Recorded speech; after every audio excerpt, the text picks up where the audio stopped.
জাঁকজমকপূর্ণ অনুষ্ঠানের মধ্য দিয়ে বড়খোলা চাঁদপুরে শুরু হলো 7A সাইড নকআউট নস্য ক্রিকেট প্রতিযোগিতা। চাঁদপুর ডেভেলপমেন্ট ক্লাবের ব্যবস্থাপনায় 7A সাইড নকআউট নস্য ক্রিকেট প্রতিযোগিতা সোমবার সন্ধ্যায় বড়খোলা চাঁদপুরে আনুষ্ঠানিকভাবে উদ্বোধন করা হয়। প্রতিযোগিতায় অংশগ্রহণ করছে মোট 16টি দল।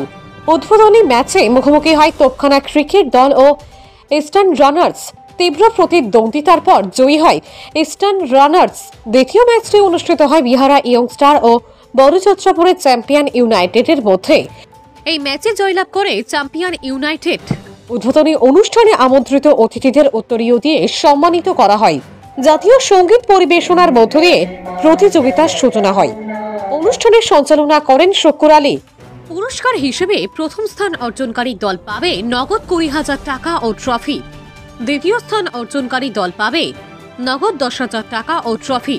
এছাড়াও রয়েছে আরো বিশেষ বিশেষ পুরস্কার। ব্যুরো রিপোর্ট, সংবাদ বাংলা।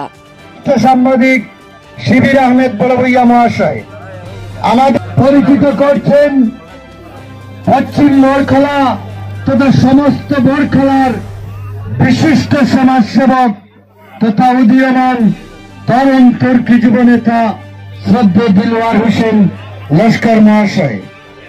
তৎসঙ্গে রয়েছেন শালছাপড়া ব্লকের ভারতীয় জাতীয় কংগ্রেসের জেনারেল সেক্রেটারি লালিমুল বশর মহাশয়। দুর্দান্ত গতিতে বল করলেন আবিদুর, ভালো বল ছিল। উইকেট কিপারের খারাপ ফিল্ডিং এর কারণে উইকেট কিপিং এর কারণে আরো 2টি রান আসলো তুফানের দলে। ভালো বল, 150 কিলোমিটারের গতিতে বল করছেন আবিদুর। আবার ভালো বল গতির কাছে হারিয়ে গিয়েছেন ব্যাটসম্যান।